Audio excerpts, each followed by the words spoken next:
Tonight, every aspect of the federal government impacted by the president's coronavirus diagnosis and hospitalization, including Colorado's race for the U.S. Senate. Homeless advocates release a draft plan for safe outdoor spaces. So we could be treated like human beings instead of pieces of crap. But the tricky part lies ahead. Does it stand a chance of getting neighborhood approval? A small business hung out to dry. He's a crook, and this shouldn't happen to other people. $9,000 gone while this business owner is trying to focus on 2 newborns just out of the NICU. Tonight, Contact Denver 7 gets involved. We begin with the coronavirus diagnosis in the White House. President Trump taken to Walter Reed Medical Center tonight. His team says he may stay there for a few days. And the president tweeted out this video just before Marine One took off. I want to thank everybody for the tremendous support. I'm going to Walter Reed Hospital. I think I'm doing very well, but we're going to make sure that things work out. The First Lady is doing very well. So thank you very much. I appreciate it. I will never forget it. Thank you. Thanks for joining us for Denver 7 News at 6. I'm Jessica Porter in for Ann Trujillo. And I'm Shannon Ogden. The president's team insists he's being taken to Walter Reed just as a precaution. They say he has a low-grade fever, chills, and some nasal congestion. A spokesperson said Trump plans to work from the presidential offices at Walter Reed while he's being treated. First Lady Melania will remain in isolation at the White House. Messages of support came in from across party lines today. Colorado Representative Diana DeGette, a Democrat, wishing the president and First Lady the best for a speedy recovery. Republican Senator Cory Gardner tweeting that he is wishing a quick recovery for the president, the First Lady, and everyone across our country who has experienced COVID-19. Gardner and his opponent in this year's Senate race, John Hickenlooper, both tested negative for the virus today. They will hold their first debate in about an hour. They agreed to get tested in the wake of the president's diagnosis. Gardner has interacted with people who interacted with the president over the past week, but again, tested negative today. So other confirmed negative tests tonight include Vice President Mike Pence, Democratic nominee Joe Biden, and Vice Presidential nominee Kamala Harris. The Dems said tonight they have pulled all negative ads for the time being. We will have continued coverage of the situation on a special edition of Denver 7 News following tonight's NBA Finals game. You can find updates anytime as well on Denver 7 for your Roku, Apple TV, or Amazon Fire. For the first time in months, the number of patients being treated for COVID or COVID symptoms in Colorado has surpassed 300. Our state reported 680 new cases of the virus today and 6 additional deaths. Those daily case counts have been higher over the past few weeks than they were at the end of the summer. The start of the school year could be a factor. CU Boulder is expanding COVID testing on campus. Any student will be able to get a walk-up test beginning Monday. Previously, you had to live on campus to have access to rapid testing. 600 tests are available each day. A small business owner is out thousands of dollars tonight. He says his supplier took his money and never delivered the goods, and he reached out to Contact Denver 7 for help. Denver 7's Liz Gilardi found the company he says stiffed him is now filing for bankruptcy. During an already difficult time for small businesses, We do any type of construction there is. Gerald Nunez can't believe his company is out $9,000. He's a crook, and this shouldn't happen to other people. Gerald is a project manager for Colorado Builders Corp. Today, his job site is at a veteran's home, adding wheelchair ramps, an addition, and a new bathroom. But last month, he was set to start a big commercial job for a medical campus in Longmont. We went and we ordered 600 yards of carpet through ProSource, through Brett Martin personally, who is the owner. This bank statement shows 2 debit transactions with ProSource Denver, totaling $9,000. Gerald waited for the carpet to arrive so his team could get to work. And it never happened because he never delivered the carpet to us.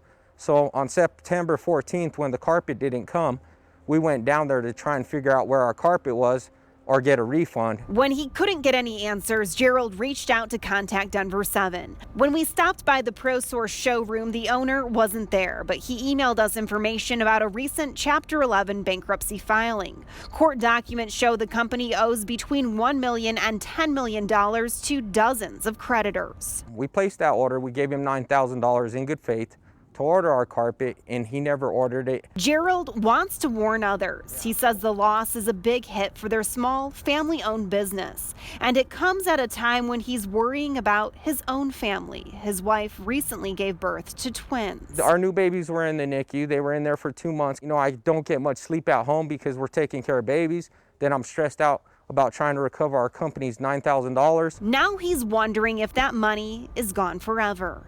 Liz Gilardi, Denver 7. Oh, what a mess there. ProSource Denver is a franchise as well, so we reached out to the corporate office, and they told us the Denver location is independently owned and operated. New tonight, Fort Collins police say this man, Vincent Calhoun, was caught looking into windows in Fort Collins last week. He now faces a felony charge. The arrest is the result of several tips about suspicious nighttime trespassing. According to Fort Collins police, they believe there could be more victims. Strong wind in northern Colorado pushed all that smoke into the Denver metro today. A red flag warning remains in effect for the next couple of hours. A cold front is moving in this weekend and could help firefighters. There are nearly 2,000 fire personnel dedicated to the Cameron Peak Fire in Larimer County and the Mullen Fire burning along the state line in Jackson County. Officials think it's likely both of these will keep on burning through at least the end of the month. House Majority Leader Nancy Pelosi said today she anticipates getting a stimulus deal done with the Trump administration. She said today she believes the deal will include another round of stimulus payments for most Americans. As a result of those continued negotiations, Speaker Pelosi told airlines to, quote, delay their devastating job cuts. Many airlines, including Colorado-based Frontier, say they planned layoffs October 1st, the soonest they were allowed to under the terms of the first stimulus deal. Pelosi says she's open to a standalone airline relief bill if needed. Colorado's Attorney General is leading the charge to protect consumers from airlines during the pandemic. Last month, we told you Phil Weiser's complaint against Frontier Airlines. He said the airline was deliberately stalling or refusing to give customers refunds when they looked to rebook their flights because of the virus. In a letter to Congress today, Weiser asked for federal protection in these cases. He wants Congress to require any airline that receives federal stimulus money to issue a refund to any customer who cancels because of the virus, no questions asked. Denver is home to thousands of people who sleep in cars or tents instead of a house with a bed, and they want safe outdoor space. And nonprofits are working to come up with a plan for managed camps. In fact, they've set up a model of one of these in North Capitol Hill, and that is where we find Denver 7's Lance Hernandez tonight. Shannon, Jessica, this model has been set up to give Denver residents who are skittish about having a managed camp in their neighborhood an idea of what one would look like. It would be supervised 24/7. Tenants would have access to a variety of services. Won't like us because we're different, but we're not. We're people too. Christina Touchstone would dearly love to live in a managed camp. So we could be treated like human beings instead of pieces of crap.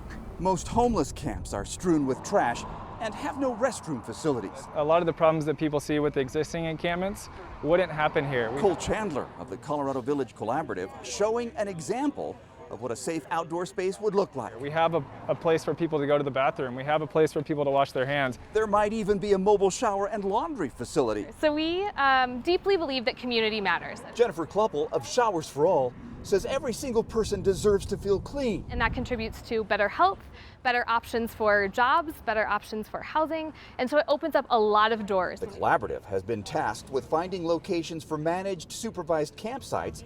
Chandler's not willing to divulge any possible locations yet because the last location was nixed by the last-minute opposition. We wanted to take a step back from looking at particular locations, and we wanted to engage the entire city. The pastor of Belong Church says if the neighborhood is okay with it, he'd offer his parking lot as a possible SOS location.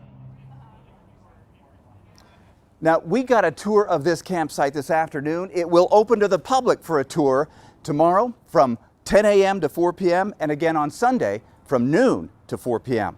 Come check it out. Lance Hernandez, Denver 7. Definitely will. Thank you, Lance. 3 different churches were targeted by vandals in a matter of months. This weekend, the pastors will come together to undo some of that damage. The leaders of First Universalist, First Plymouth Congregational, and First Unitarian churches all say their Black Lives Matter banners have either been vandalized or just stolen. First Universalist was the most recent target. Its banner was stolen just a couple of weeks ago. We got a lot of feedback from people tooting their horns and positive reinforcement for our statement. And then it was right around, it was just after the Republican convention that it disappeared. Church leaders say the community rallied. They created a fund to make sure the banners stay up. And this weekend, all three of those churches are going to come together to rehang the banner at First Universalist. They call it an interfaith message of unity.